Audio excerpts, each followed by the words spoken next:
estamos hablando de que la seguridad social comienza en nuestro país a partir del año 1940, cuando comienza el proceso de industrialización y de petróleo en nuestro país y se comienzan a generar efectivamente grandes procesos de sistemas asalariados. Es cuando se hace necesario incorporar el proceso de reforma y de incorporar lo que es la seguridad social. Sin embargo, para esa fecha ya países muy cercanos a los nuestros como Cuba, como Uruguay y Chile ya tenían más de 20 años con experiencia en la seguridad social. Y en el mundo ya se tenían más de 100 años de experiencia de la seguridad social. Eso significa que de aquí en adelante, a pesar de que nosotros estamos muy ansiosos por un proceso de reforma en la seguridad social, evidentemente tenemos que considerar que este proceso no puede ser ni tan veloz, ni tan ágil, ni tan voraz como nosotros quisiéramos, porque requiere toda una institucionalidad necesaria que evidentemente el Estado ha tratado de incorporar en el sistema. Se hace la sugerencia de que el Estado está siendo muy proteccionista en este sistema y que es preferible reducir un poco la carga del Estado y transferir parte de esa carga social hacia los contribuyentes, al ciudadano en general.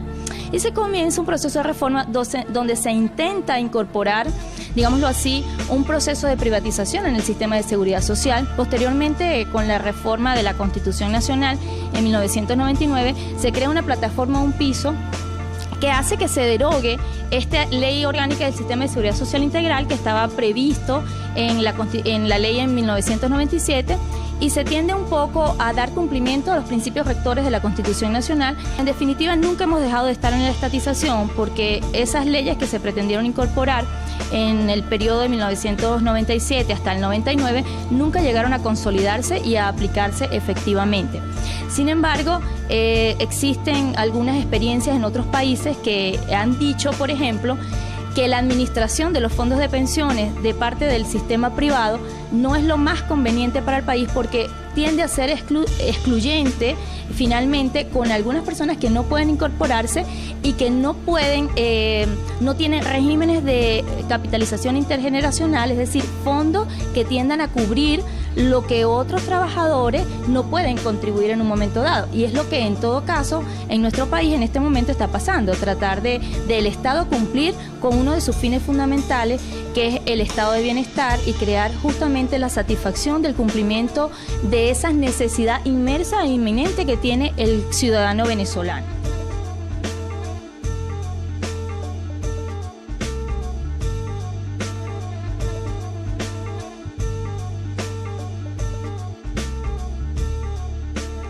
El hecho de que se traspase a la parte privada no implica que no pueda existir mal manejo de esos fondos, ¿ok?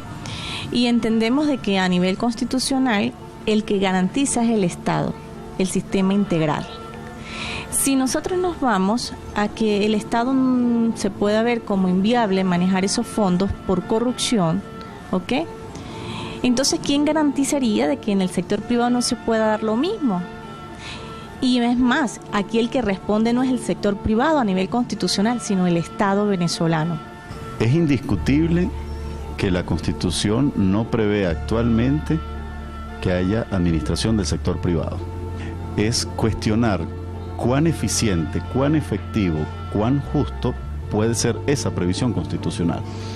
Sin embargo, comparto que debe haber más que administración, rectoría de parte del Estado. ¿Cómo?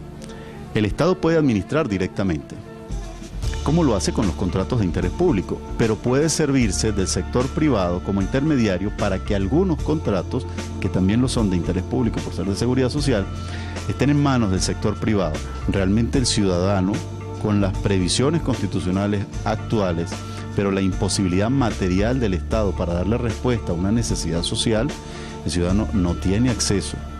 No tiene acceso por falta de información, o por falta de instituciones, o por falta de respuesta, pero simplemente para el ciudadano de a pie, que de pronto no conoce la mecánica interna de un aparato tan monstruoso como es el Estado, no hay respuesta. Entonces, ¿qué hacer? ¿Dejarlo en manos del Estado de manera absoluta? ¿Dejarlo en manos del sector privado de forma radical? ¿O podría buscarse un híbrido?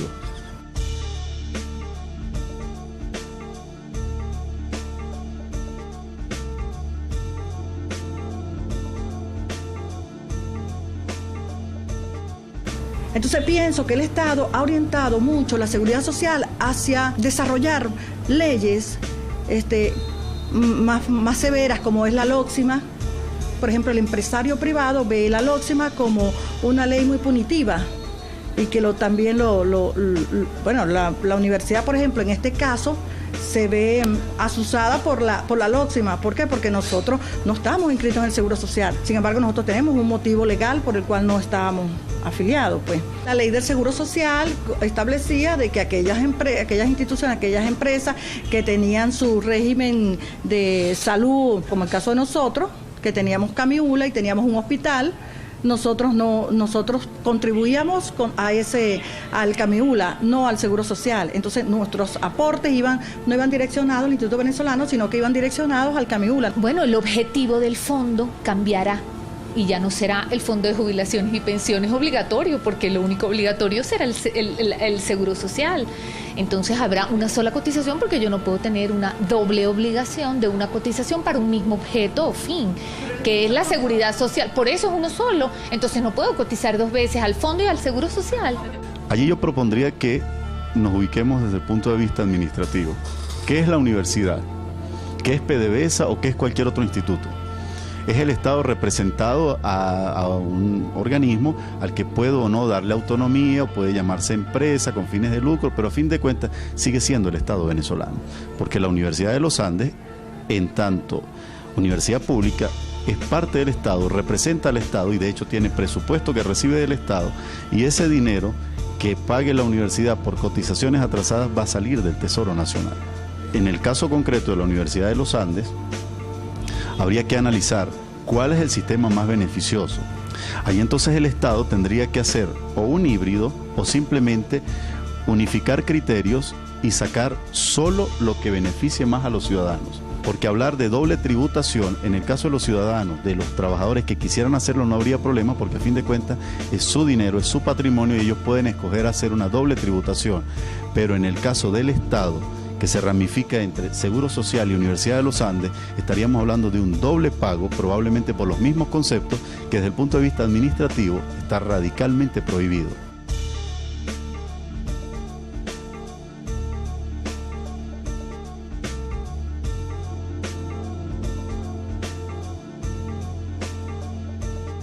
¿Qué es lo que pueden hacer desde el punto de vista de seguridad social los sindicatos con los patronos? Si un patrono no cumple con la seguridad adecuada y no cumple con las condiciones establecidas por el legislador dentro del ambiente laboral, el sindicato es el llamado a mejorar esas condiciones. Yo creo que es un muy buen momento que los sindicatos deberían aprovechar de ser entes garantes y controladores de la correcta aplicación del sistema de seguridad social. Las leyes están previstas, los marcos los tenemos. Ahora, ¿cómo los apliquemos? Eso es otro asunto. Pero por lo menos si ya están creadas las estructuras, quizás la mitad del camino esté andado. El resto es aplicar y hacer reuniones donde todos los sectores se agruparan y dijeran, bueno, mi sector universitario tiene este problema, pero propone esta solución.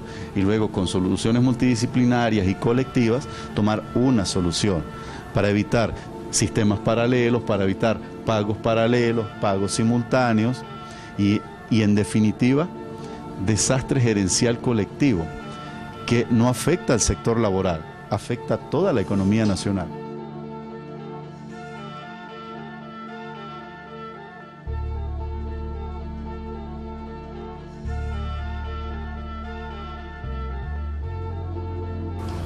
Pero hay problemas estructurales, justamente, que van más allá de la simple técnica jurídica o de un problema de gestión o de gerencia del Estado. Por ejemplo, la pobreza.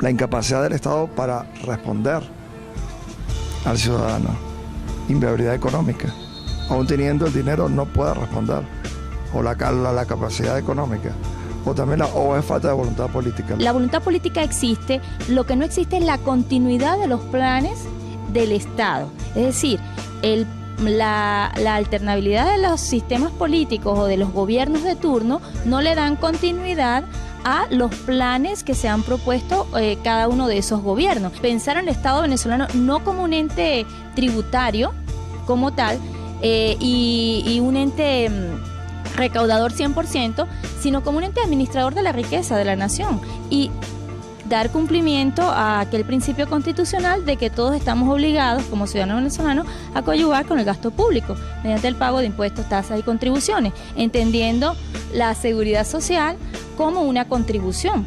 En estos últimos años la economía informal ha crecido enormemente, producto de las políticas, de las mismas políticas económicas del país.